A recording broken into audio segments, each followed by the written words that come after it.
ہر قسم کے روحانی جسمانی مسائل اور وظائف کے لیے پیر اقبال قریشی چینل کو سبسکرائب کریں۔ ماہ ذی الحجہ کے عنوان پر ذی الحجہ کے ماہ مقدس کی 18 تاریخ کو حضرت عثمان ذو النورین رضی اللہ تعالی عنہ کی المناک شہادت جس کا واقعہ پیش آیا اور مدینہ منورہ کے اندر ایک شہر مدینہ میں جہاں بڑی تعداد میں انسان بستے تھے اور ہیں، وہاں پر حضرت عثمان بن عفان رضی اللہ تعالی عنہ کو دردناک حالت سے شہید کیا گیا۔ مظلوم مدینہ ہیں، شہید قرآن ہیں، جہاں جامع ناشر قرآن تھے، اللہ نے منصب بھی شہادت قرآن کا دیا کہ حضرت عثمان رضی اللہ تعالی عنہ وہ انسان ہیں جن کے لیے اللہ کا قرآن نازل ہوا ہے۔ ایک آیت اگر کسی کے لیے اترے تو ہم اسے شان والا مانتے ہیں۔ اب دیکھیے، عثمان رضی اللہ تعالی عنہ کی وجہ سے اللہ نے 1400 صحابہ کو جنت کی بشارت دی۔ جس کی وجہ سے 1400 کو جنت ملی تو وہ خود جنتی نہیں ہوں گے؟ آپ سوچئے۔ اور اللہ نے ایسی شان بیان کی ہے، غزوہ حدیبیہ کے اندر جب نبی صلی اللہ علیہ وسلم خواب دیکھتے ہیں، لقد صدق اللہ رسولہ الرؤیا، نبی کا خواب بھی وہی ہوتی ہے۔ حضور نے فرمایا، صحابہ میں نے خواب میں دیکھا کہ میں احرام پہن رہا ہوں اور میں احرام باندھ کر جو ہے وہ میں مکہ مکرمہ کی طرف جا رہا ہوں، تو آپ بتاؤ کیا کریں؟ صحابہ نے کہا، یا رسول اللہ آپ حکم فرمائیں، آپ جیسے کہیں گے ہم تیار ہیں۔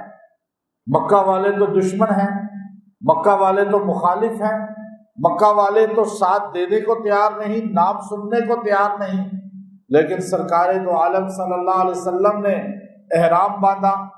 حضور کو دیکھ کر 1400 صحابہ نے احرام باندھا۔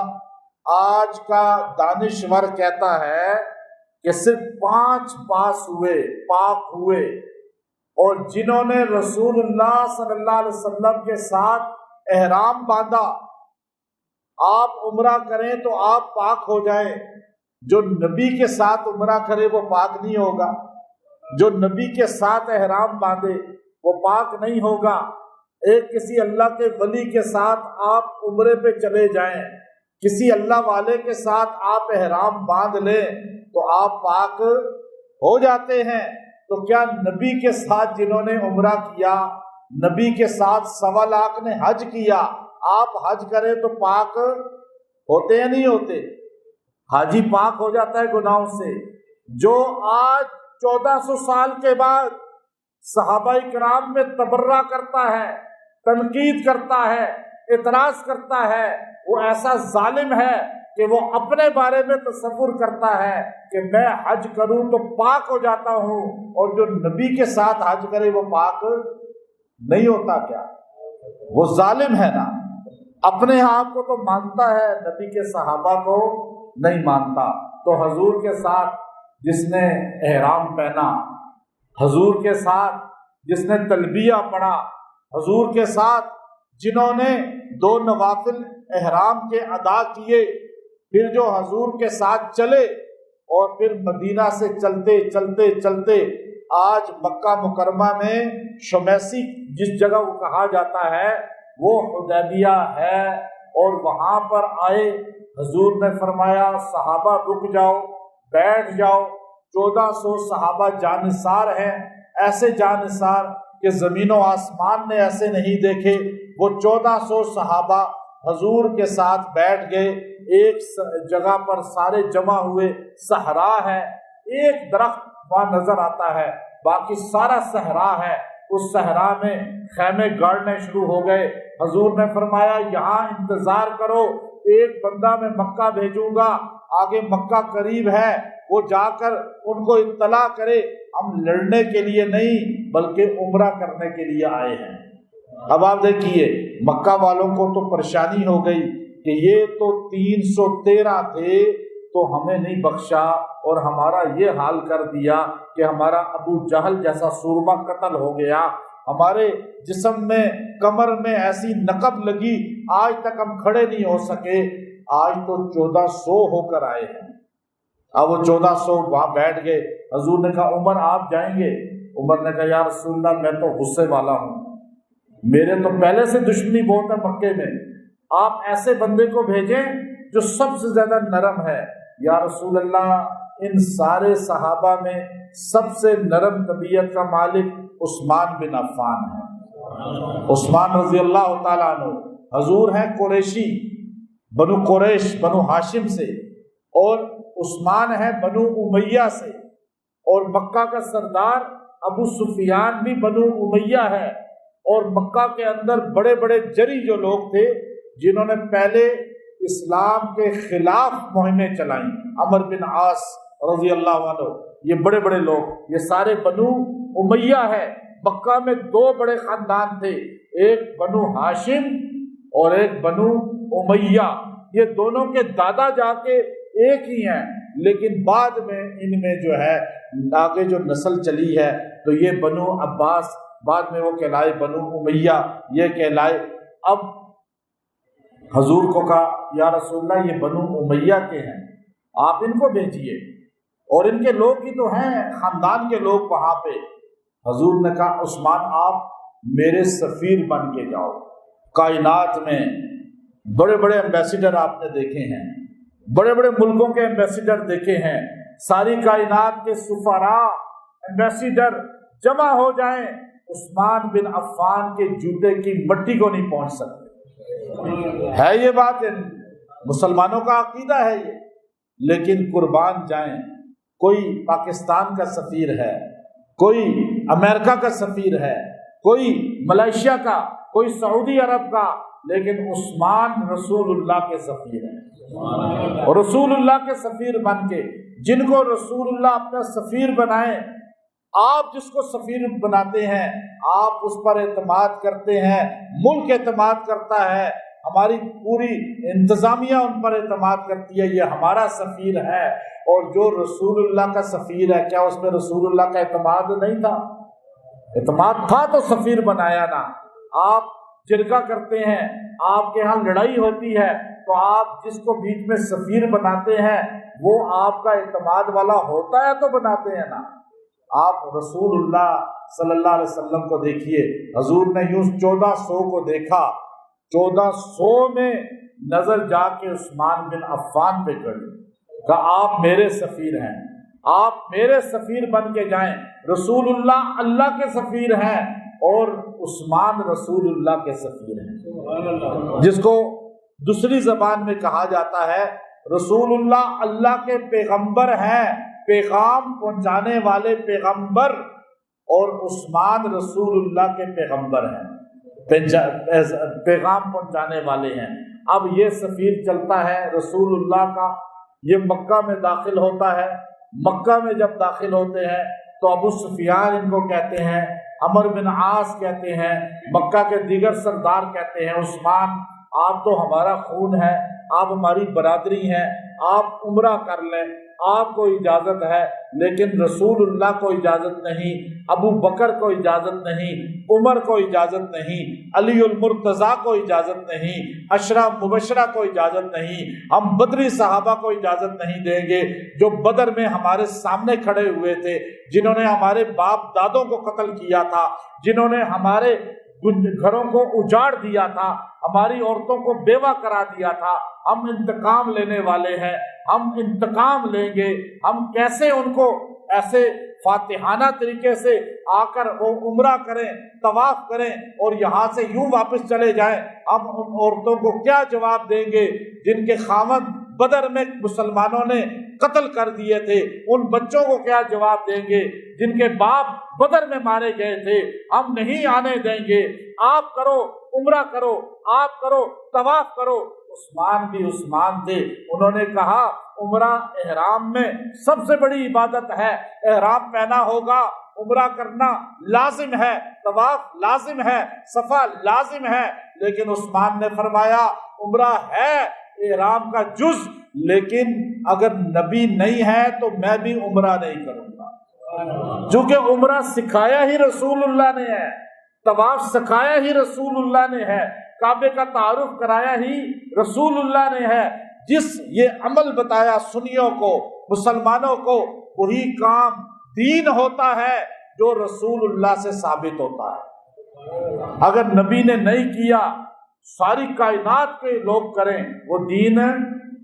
یہاں تو جائز کام کو عثمان نے چھوڑ دیا، اٹھے نہ کوئی مفتی فتویٰ دے کہ عثمان غنی نے جائز کیا نہ جائز کیا۔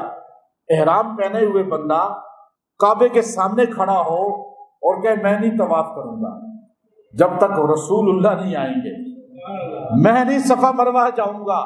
انہوں نے کہا آپ کر لو، جائز کر بھی لیتے تو جائز ہوتا، لیکن آپ نے کہا نہیں کروں گا۔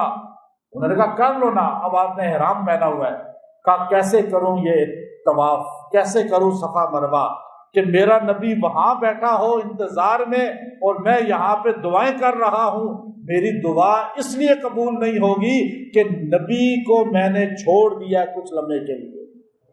نبی کو چھوڑ نہیں سکتا، نبی کا طریقہ نہیں چھوڑ سکتا، نبی کی سنت نہیں چھوڑ سکتا۔ بدعت کرنے والا وہ زیادتی کرتا ہے نا اسلام میں، محروم ہو جاتا ہے۔ اس لیے اب انہوں نے جب دیکھا یہ نہیں مان رہے، انہوں نے کہا ان کو بند کر دو کمرے میں، نظر بند، جیل والا بند نہیں، جو آج کل فرینڈلی نظر بند ہے نا ہمارے سیاستدان، اے سی بھی لگے ہوئے، اے سی بھی لگے ہوئے، نوکر بھی پیر بھی دبا رہے ہیں، دیسی مرغے بھی کھا رہے ہیں، اور جی جیل میں ہے، بڑی مشقت میں ہے۔ کون سی جیل ہے بھائی؟ یہ کوئی جیل ہوتی ہے؟ اچھا پھر ادھر سے ٹی وی بھی دیکھ رہے ہیں، وائی فائی بھی پورا آ رہا ہے وہاں پر، جی جیل میں ہے، یہ تو اپنی حفاظت کرا رہے ہیں۔ سارے ایسے ہی ہیں، ایک کا نام نہیں لے رہا۔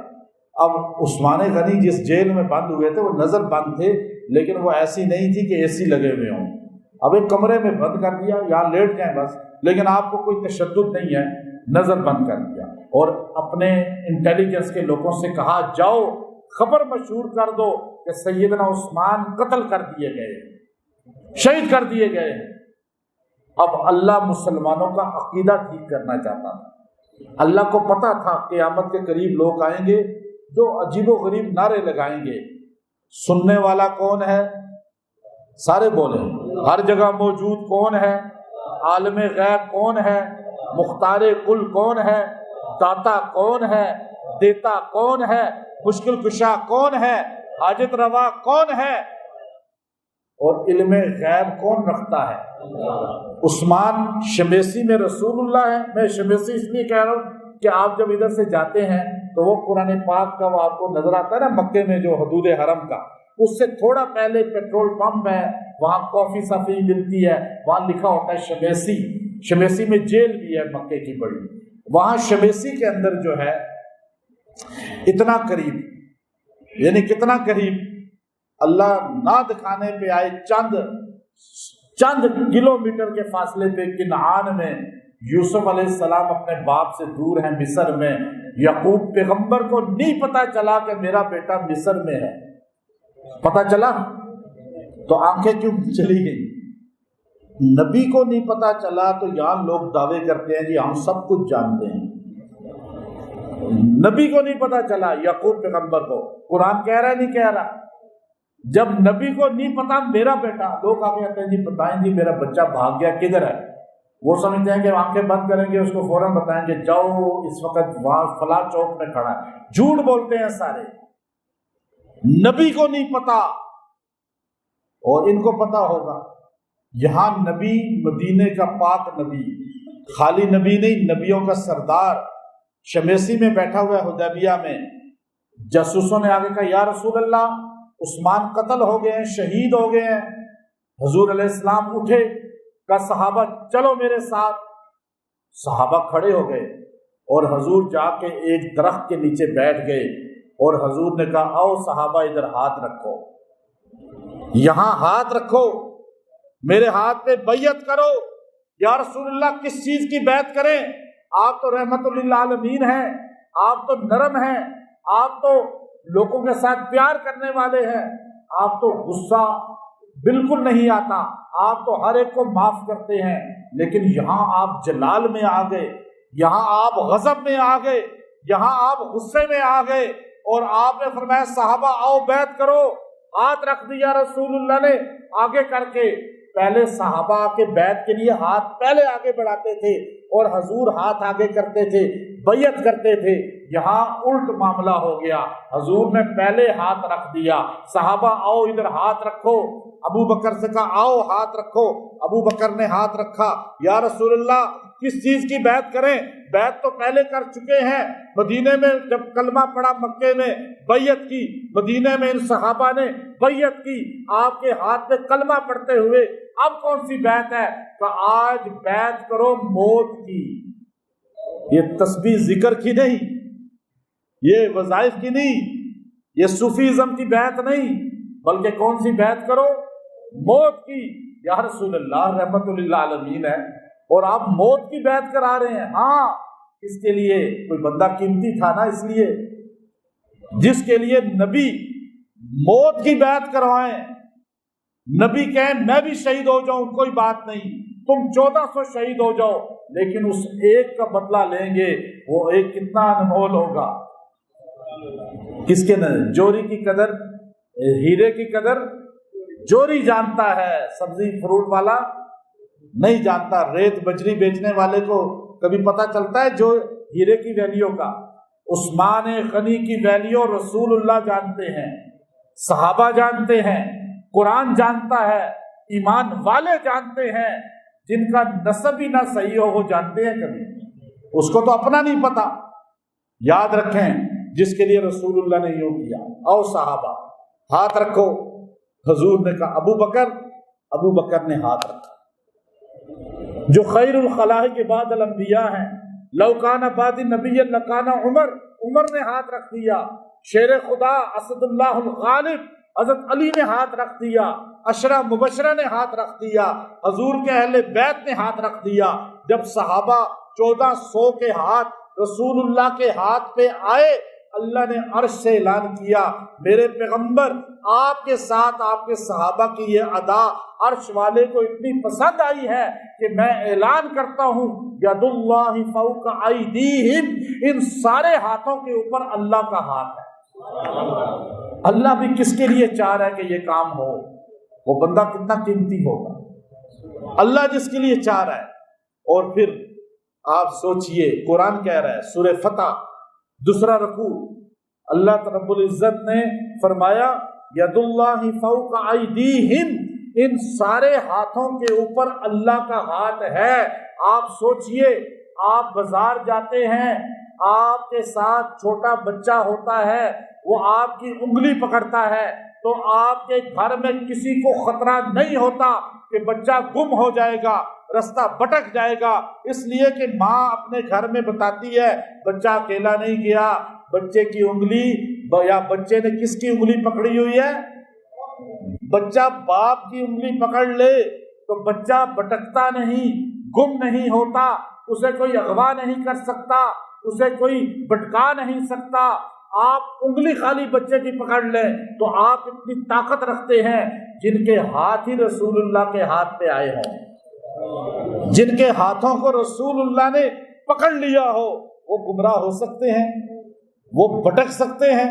پھر یہ نہیں، اللہ نے بتا دیا دیکھیے حضور کا ہاتھ نیچے ہے، بیچ میں 1400 صحابہ کے ہاتھ آئے، بیعت کر کے جاتے رہے، یہ نہیں کہ ہاتھ رکھی رکھا اوپر، بیعت کر کے جاتے رہے، لیکن جب 1400 کی بیعت پوری ہو گئی تو اللہ نے کہا ید اللہ فوق ایدیہم، اب اللہ بھی تمہارے ہاتھوں کے اوپر اپنا ہاتھ رکھتا ہے قدرت والا، کہ میں بھی چاہتا ہوں کہ عثمان غنی کا بدلہ لیا جائے۔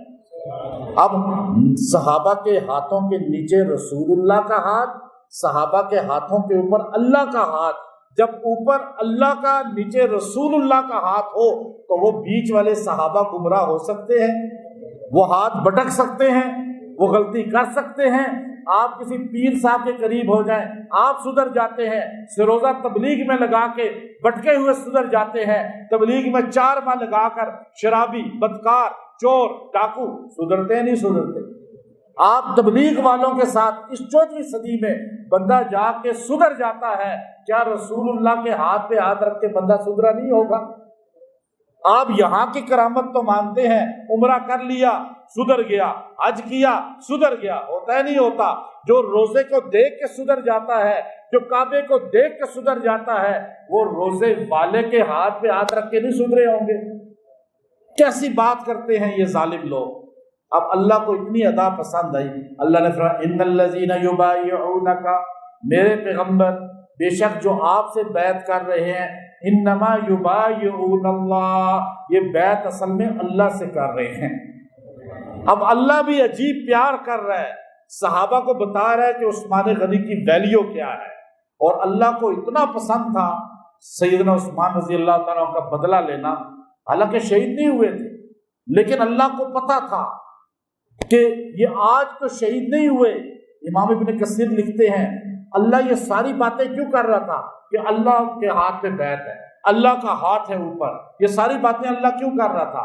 اللہ کو تو پتا تھا کہ شہید نہیں ہوئے، لیکن اللہ کو یہ بھی پتا تھا آج شہید نہیں ہوئے کل ہو جائیں گے اور مظلومانہ حالت میں ہوں گے، تو اللہ نے وہ باتیں آج کی۔ یہی وجہ ہے بیعت رضوان میں، بیعت حدیبیہ میں جو لوگ شریک تھے انہوں نے قتل عثمان کا بدلہ لینے کے لیے جہاد کیا، جنگ صفین ہوئی، جنگ جمل ہوئی، اسی وجہ سے۔ اب اللہ نے ایک اور اعلان کیا، عثمان غنی ایسی شان والے، اللہ نے لقد رضی اللہ عن المؤمنین اذ یبایعونک تحت الشجرہ، اللہ نے نقشہ ہی کھینچ دیا۔ وہ صحابہ کتنی شان والے، صحابہ بیٹھے درخت کے نیچے، اللہ نے درخت کا ذکر بھی کر دیا، تحت الشجرہ، جس درخت کے نیچے بیعت ہو رہی ہے، اللہ کہہ رہا ہے میں اس درخت کا بھی ذکر کرتا ہوں کہ جس جگہ نبی بیٹھ جائے، جس جگہ صحابہ بیٹھ جائیں، جس جگہ کوئی اللہ کا ولی بیٹھ جائے، وہ جگہ بھی عزت والی ہو جاتی ہے۔ یہاں سے پتہ چلا کیونکہ اللہ نے درخت کا ذکر کر دیا۔ حالانکہ درخت کی کیا ویلیو ہے، لیکن درخت کی ویلیو نہیں ہے، اس درخت نے نبی کو سایہ دیا تھا تو اللہ نے اس درخت کی شان کو بیان کر دیا۔ جو نبی کو سایہ کرے، اب آپ نوٹ کریے گا جملہ، جو نبی کو سایہ دے چند منٹ کے لیے، نبی کو ٹھنڈک دے چند منٹ کے لیے، وہ درخت قیامت تک عزت والا ہو گیا، قرآن میں اس کا ذکر ہو گیا۔ اور جو نبی کے لیے پیسہ خرچ کرے، نبی کے لیے مال لگائے، نبی کو بارہا خوش کرے خرچ کر کے، تو کیا وہ عثمان عزت والا نہیں ہوا؟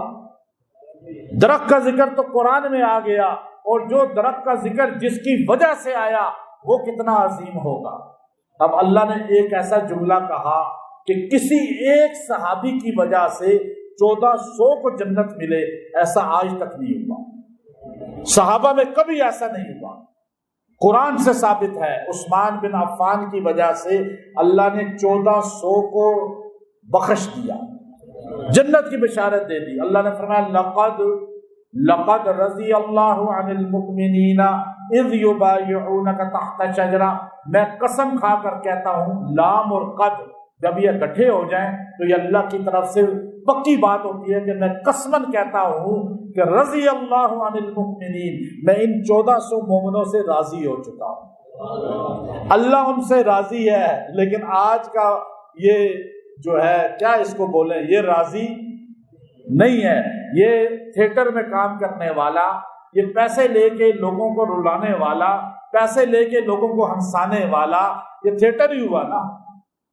جو کام کر رہے ہیں، ابھی مہینہ شروع ہو جائے گا، مہینے میں چند دن رکھے ہوتے ہیں، یہ راضی نہیں ہے۔ کس سے؟ سیدنا عثمان سے، کس سے؟ سیدنا علی سے، کس سے؟ سیدنا ابو بکر سے، کس سے؟ سیدنا عمر سے، 1400 صحابہ سے اللہ راضی ہے، یہ راضی۔ اور آپ راضی ہیں یا نہیں؟ سارے راضی۔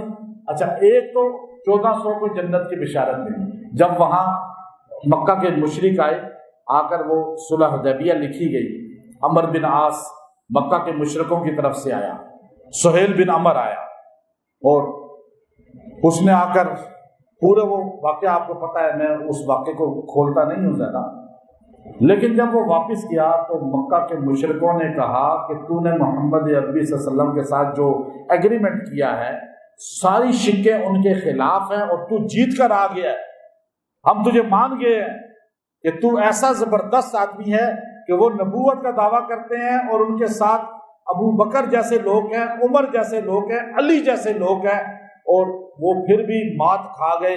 اور ایسی شکیں، وہ آپ نے شکیں سنی ہوئی ہیں نا ساری، کہ جو ظاہری طور پہ مسلمانوں کے خلاف تھی لیکن باطنی طور پہ وہ اسلام کے عروج کا ذریعہ بنی، اسی سے مکہ فتح مکہ ہوا۔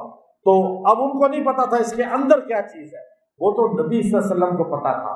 حضور نے کہا صحابہ صبر کرو، یہی شکیں تمہیں فتح مکہ تک لے جائیں گی، ایران اور روم فتح ہو جائے گا۔ اس کے بعد اللہ نے فرمایا وعدکم اللہ مغانم کثیرہ، اسی عثمان غنی کی وجہ سے ہم تمہیں خیبر کی فتح کی بھی خوشخبری دیتے ہیں۔ اور اس کے بعد وأخرى، اور اس کے بعد اللہ نے فرمایا کہ تمہیں ایران اور روم کی فتح کی بھی خوشخبری دیتے ہیں۔ اور مغانم کثیرہ سے مراد امام قرطبی رحمۃ اللہ علیہ نے فرمایا یہ ایران اور روم کی فتوحات تھی جو حدیبیہ میں اللہ نے بشارت دے دی۔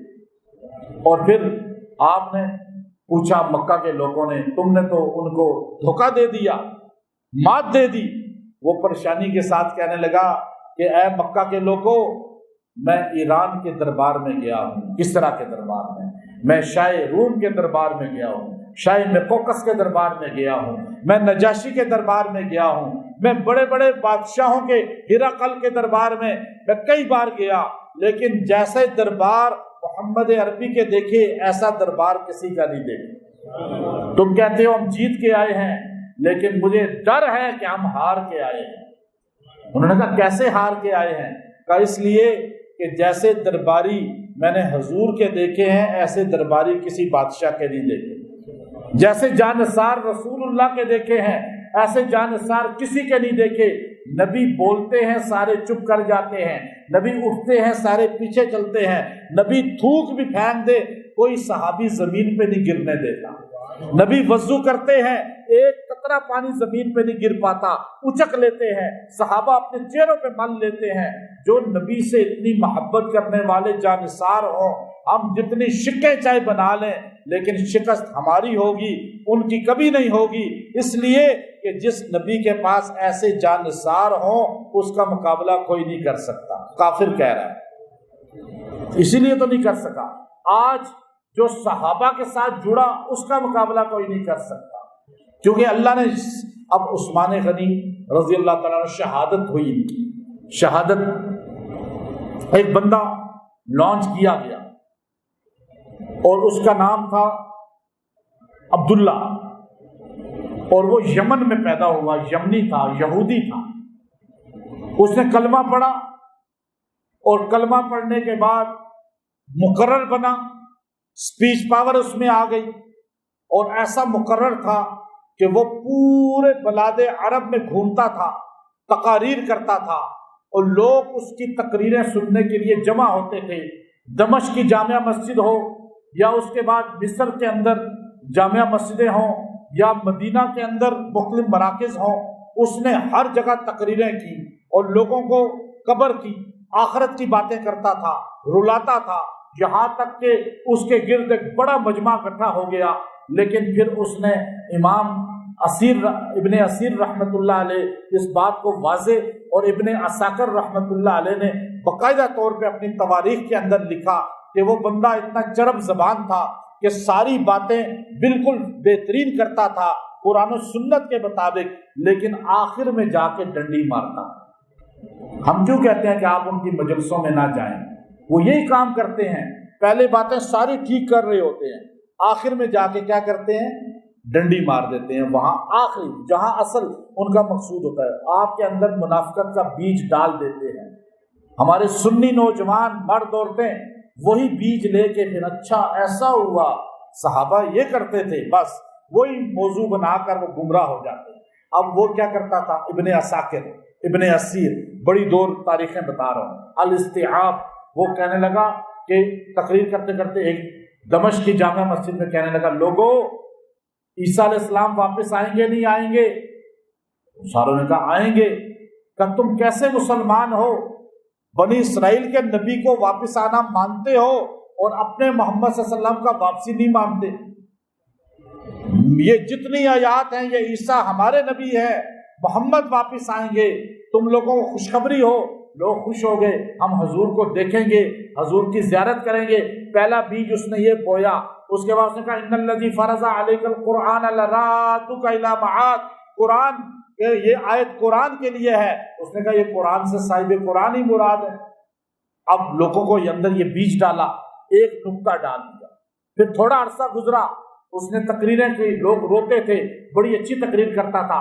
پھر کہنے لگا لوگوں تمہیں پتہ ہے کہ ہر نبی کی وصیت ہوتی ہے، موسیٰ کی وصیت یوشع کے لیے تھی اور عیسیٰ علیہ السلام کی وصیت یوحنا کے لیے تھی، پھر انہوں نے ہمارے نبی کی وصیت کی تھی ہمارے نبی کے لیے، تو اب ہمارے نبی نے کس کے لیے وصیت کی؟ مبشرا برسول، عیسیٰ نے کہا اور موسیٰ علیہ السلام نے یوشع علیہ السلام کا کہا، اور ہر نبی نے دوسرے کا کہا۔ ہمارے نبی نے کس کا کہا؟ ہمارے نبی کی وصیت کس کے لیے ہے؟ ہمارے نبی کا وصی کون ہے؟ اب آپ کو پتا ہے ہمارے نبی کا وصی اس نے کہا، ہمارے نبی کا وصی وہ علی المرتضیٰ ہیں۔ حضور نے وصیت کی تھی کہ میں جس کا مولا وہ مولا، تو اس لیے حضور کے بعد خلافت ابو بکر کی نہیں ہونی چاہیے تھی، علی کی ہونی چاہیے تھی۔ حضور خاتم الانبیاء ہے، علی خاتم الاوصیاء ہے، وہ آخری وصی ہیں۔ اس کے بعد وصیت ختم، کیونکہ نبوت ختم۔ یہ بیج اس نے ڈالا۔ تو امام طبری رحمۃ اللہ علیہ نے لکھا کہ حضرت عبادہ بن صامت رضی اللہ تعالیٰ عنہ، وہ اس کے دجل کو پکڑ لیا، آپ نے، صحابی تھے، بڑے صحابیوں میں، انہوں نے اس کو پکڑا اور سیدھا معاویہ بن ابی سفیان رضی اللہ عنہ کی بارگاہ میں لے گئے دمشق میں۔ کہا یہ بڑا جھوٹا آدمی ہے، یہ گمراہ کر رہا ہے صحابہ کے ہوتے ہوئے لوگوں کو۔ حضرت امیر معاویہ نے کہا تو یہ کہتا ہے خاتم الاوصیاء ہے وہ؟ کہا نہیں یہ تو غلط کہہ رہے ہیں، میں تو ایسی بات ہی نہیں کرتا۔ اب وہاں سے جان چھڑا کے بھاگ گیا، کیونکہ ویڈیو کا دور ہوتا نہیں تھا کہ گواہ کوئی تھے نہیں، اور جو اس کے عقیدت مند تھے وہ اس کے حق میں بولتے تھے۔ اس نے بڑا عقیدت مندوں کا اپنا جتھا بنا لیا۔ پھر اس نے آخر میں اعلان کرنا شروع کر دیا مصر میں جا کر کہ دیکھو علی خدا ہے، علی ہی اصل میں حضور کے وصی ہیں، خلیفہ بلا فصل ہیں، اور وہ خدا ہیں۔ آج بھی جو نصیری فرقہ ہے وہ موجود ہے جو علی المرتضیٰ کو خدا مانتا ہے۔ اب اس کا نام تھا عبداللہ بن سبا، اس نے سب سے پہلے یہ تاثر دیا تھا۔ شیر خدا علی المرتضیٰ رضی اللہ تعالیٰ عنہ نے اس کو جب پکڑا اور اس کی باتیں ثابت ہوئیں تو آپ نے اسے زندہ جلا دیا تھا۔ یہ البدایہ کے اندر امام ابن کثیر رحمۃ اللہ علیہ لکھتے ہیں، چوتھی جلد کے اندر۔ آپ اتنے پیار کرنے والے ابن کثیر ہیں، نرم طبیعت کے ہیں، پوری تفسیر کے اندر، تاریخ کے اندر کئی سختی نہیں ہے آپ کو ان کے ملے گی، لیکن اس موقع پہ ان کے اندر سختی آ گئی۔ آپ نے فرمایا اللہ اسے تباہ کرے، اللہ اسے برباد کرے، اس ہی کی آگے نسل تھی، اس ہی کے شاگرد تھے جس نے سیدنا عثمان کو شہید کیا۔ یہ ابن کثیر لکھ رہے ہیں۔ اب وہ زندہ جلایا گیا اور اس کو علی نے جلا دیا۔ آگے اس سے وہ جو لوگ اس کے ماننے والے تھے وہ مصر میں جمع ہوئے۔ 6 سال خلافت عثمان کے بڑے اچھے گزرے۔ 6 سال کے بعد اگلے 6 سال میں اس نے اپنی تقریروں کے ذریعے اپنے محبین کہاں بنائے؟ دیہاتوں میں، شہروں میں نہیں، یمن کے دیہاتوں میں، مصر کے دیہاتوں میں، عراق کے دیہاتوں میں، حمص کے دیہاتوں میں، جہاں ان پڑھ لوگ، جاہل لوگ جو اس کی باتوں میں آ گئے، جیسے آج ہمارے دیہاتوں میں ایک جھنڈا لگا کر لوگ عقیدہ چینج کر دیتے ہیں، ایسا ہے یا نہیں؟ آپ اپنا عقیدہ اتنی جلدی بیچ دیتے ہیں کہ 3000 روپے مہینہ مل رہا ہے جھنڈے کا، تو بس آپ عقیدہ جو ہے نہ دلائل مضبوط رکھیں۔ تو اب وہ دیہاتوں میں کام کرتا رہا، دیہاتی لوگ جٹ ہوتے ہیں۔ اب وہ ایسا ہی ہوا، وہ مصر سے دیہاتیوں کی 700 کی تعداد، بدوؤں کی 700 کی تعداد، جن کو شہری اصول کا نہیں پتا تھا، جن کو نہیں پتا تھا کہ آداب کیا ہوتے ہیں، اب وہ لوگ اس کے بعد کے، کیونکہ یہ تو قتل ہو گیا تھا، تو اس کے ماننے چاہنے والوں کی ایک تعداد تھی، عثمان غنی کو برا کہتے تھے، بنو امیہ کو برا کہتے تھے، اب وہ کہتے تھے علی المرتضیٰ وسیع ہیں، اب وہ چند گروہ بن چکا تھا۔ یہ مکہ گئے اس وقت جب حج کے دن تھے، سارے صحابہ حج کو جا چکے تھے، مدینہ خالی ہو چکا تھا، مدینہ میں تھوڑے سے لوگ رہتے تھے، اس وقت بچ گئے تھے، عورتیں زیادہ تھیں، بچے زیادہ تھے مدینہ میں۔ اور حضرت عثمان رضی اللہ تعالی عنہ، ابن کثیر لکھتے ہیں کہ آپ جمعہ کا دن تھا اور حج کے ایام تھے، ذی الحجہ شروع ہو چکا تھا، ذی الحجہ سے پہلے مہینہ تھا ذی القعدہ کا، ذی القعدہ کے مہینے میں سارے صحابہ حج کو جانا شروع ہو گئے تھے، اور وہ پیدل چونکہ چلتے تھے یا گھوڑوں پہ جاتے تھے تو بڑے دن لگ جاتے تھے، تو مدینہ منورہ میں ذی القعدہ کے مہینہ میں آخری دنوں میں یہ عثمان غنی رضی اللہ تعالی عنہ جمعے کا خطبہ دینے کے لیے ایسے ممبر پر بیٹھتے ہیں۔ نبی کی مسجد ہے، ممبر رسول اللہ کا ہے، جمعہ کا دن ہے، مدینہ کا پاک ماحول ہے، مجمع بیٹھا ہوا ہے۔ عثمان غنی جب خطبہ، وہ ڈنڈا، یہ ڈنڈا ان کے پاس تھا جس کو رسول اللہ صلی اللہ علیہ وسلم ہاتھ میں پکڑ کر خطبہ دیا کرتے تھے۔ جب آپ یوں خطبہ دینے کے لیے کھڑے ہوتے ہیں تو ایک باغی کھڑا ہو جاتا ہے، آواز لگاتا ہے، عثمان ہم آپ کا خطبہ نہیں سنیں گے۔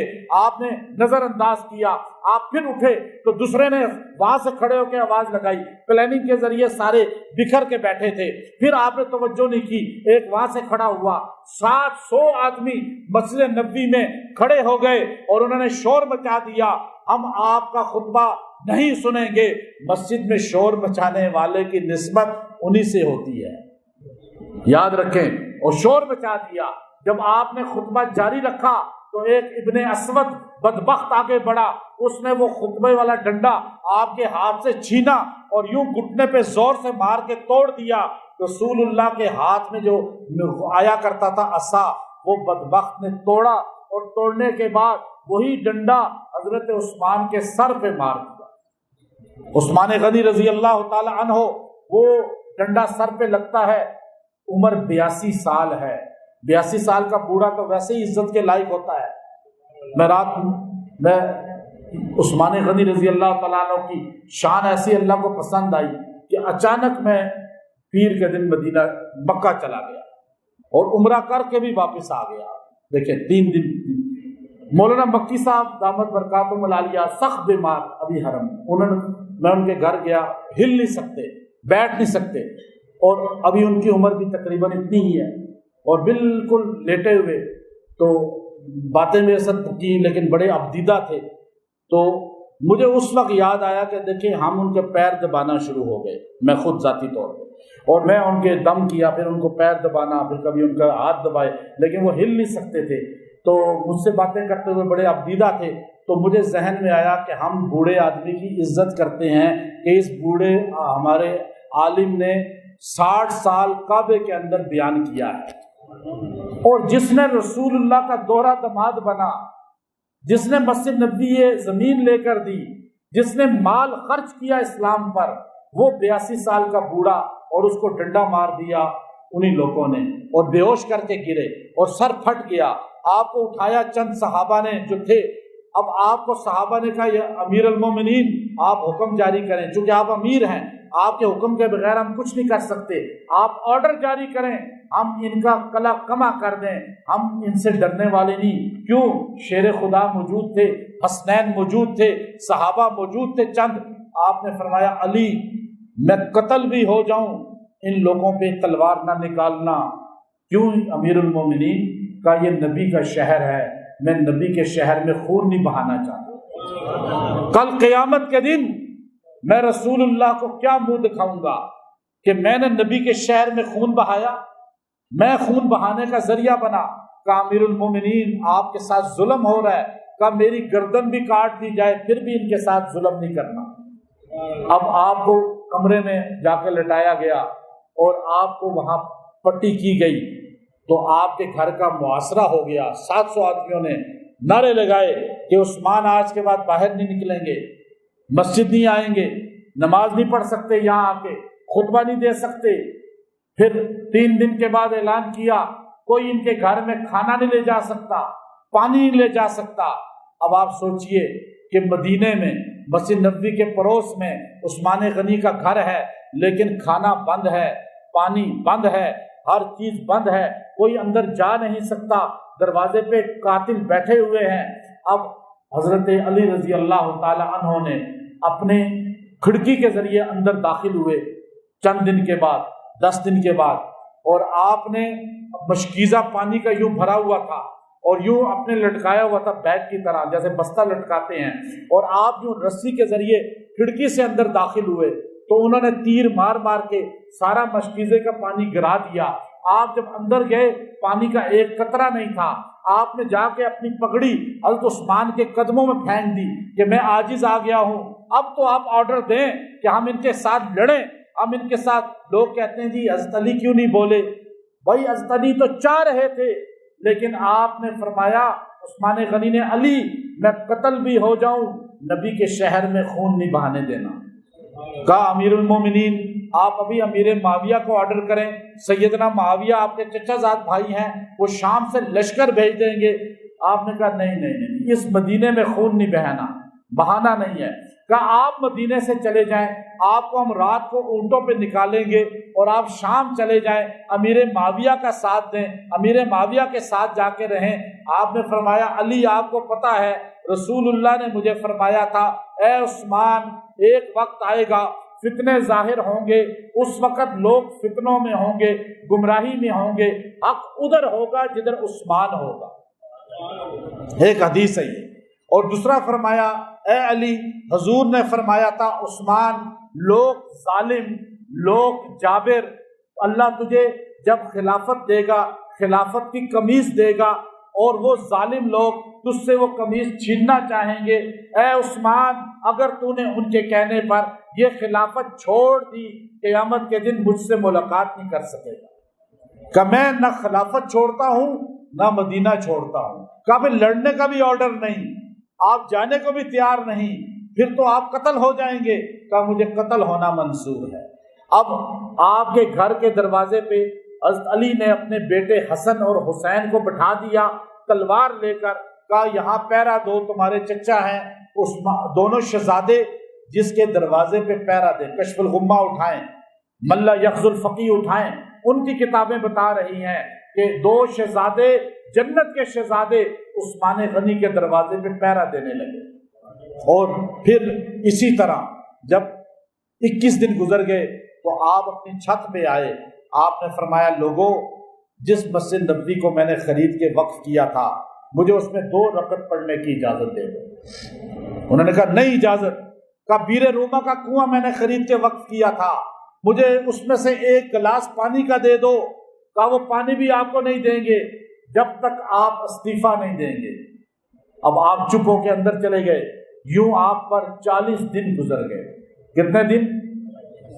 ابھی کربلا میں 3 دن کا بڑا ظلم ہوا، ہر مسلمان آپ دیدہ ہے، لیکن 18 ذی الحجہ کو جو ظلم ہوا ہے، 40 دن پیاسا بھوکا رکھ کے نبی کے دوہرے بوڑھے دماد کو جس طرح شہید کیا گیا کہ 40 دن کے بعد جب آپ صبح اٹھتے ہیں 40ویں دن، پیاس 39 دن سے پیاسے ہیں، بھوکے 39 دن سے ہیں، گھر میں کوئی نہیں آ رہا، 39واں دن گزرنے کے بعد 40ویں دن آپ اٹھتے ہیں صبح، اپنی زوجہ نائلہ سے کہتے ہیں، اپنی بیوی سے کہتے ہیں، وہ دھوتی ساری زندگی باندھی ہے، شلوار صرف اس دن پہنی ہے، وہ سلائی ہے لیکن ہمیشہ دھوتی باندھتے تھے۔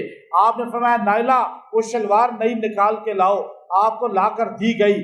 آپ کو پوچھا یہ کیا وجہ ہے کہ آج وہ شلوار آپ پہن رہے ہیں؟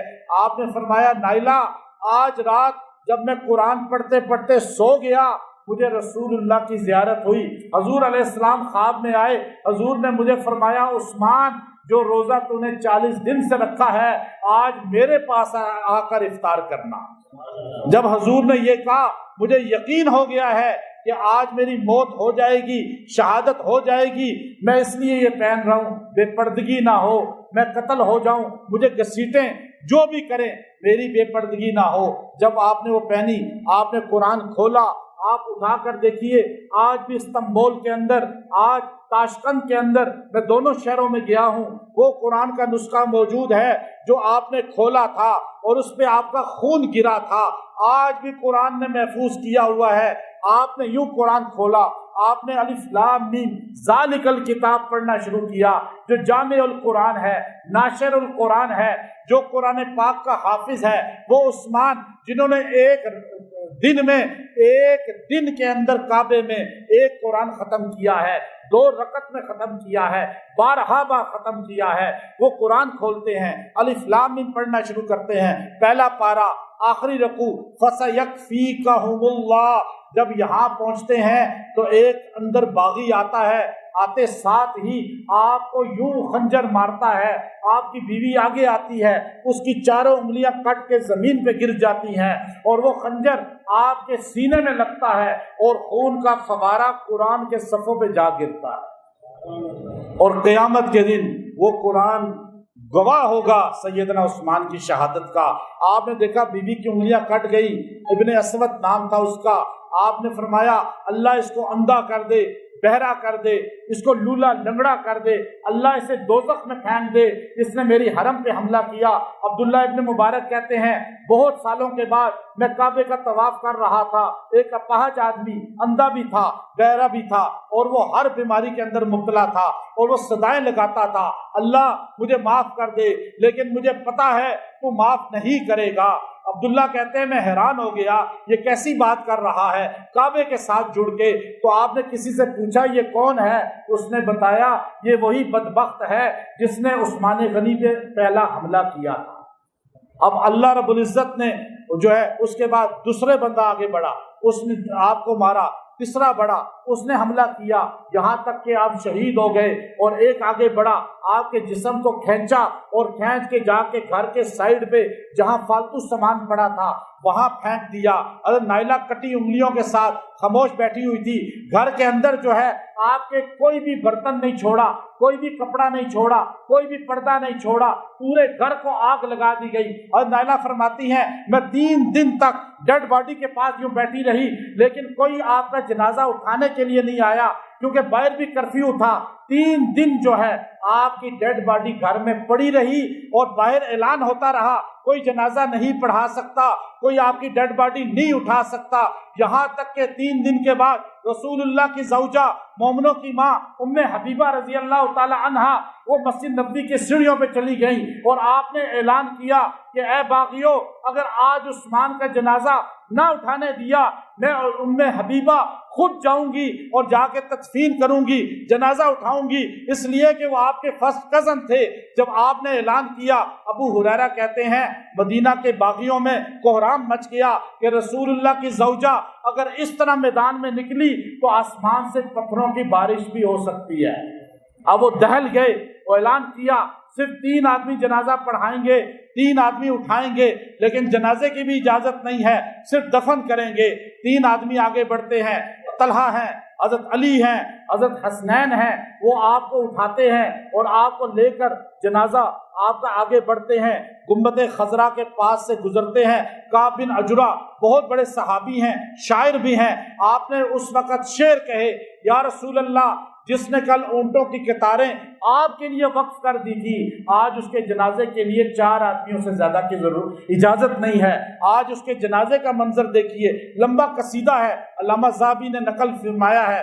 آپ کو جب لے گئے بقی میں رکھا تو اس وقت باغیوں نے اعلان کیا قبر یہاں نہیں بنے گی، کی بے پڑتی ہیں، تو حضور فرماتے ہیں میری امت میں اب قتل و غارت شروع ہو چکی۔ یہ دروازہ تھا عثمان جو لوگوں نے خود توڑ دیا۔ عثمان غنی ایسی شہادت المناک، 40 دن پانی بند رہا، ایسا دردناک حالت میں، مظلوم مدینہ ہیں۔ 18 ذی الحجہ کو تو یاد رکھیں صحابہ کرام کی شہادت ہو، صحابہ کی زندگیاں ہوں، ہمیں ان پر رونا نہیں ہے، لیکن ہمیں فخر ہے کہ وہ شہادت کا مقام پا گئے، اور جن لوگوں نے ان کو شہید کیا وہ ملعون ہو گئے۔ آج بھی جو ان سے محبت کرے گا اللہ اسے عزت والا بنائے گا۔ وآخر دعوانا ان الحمد للہ رب العالمین۔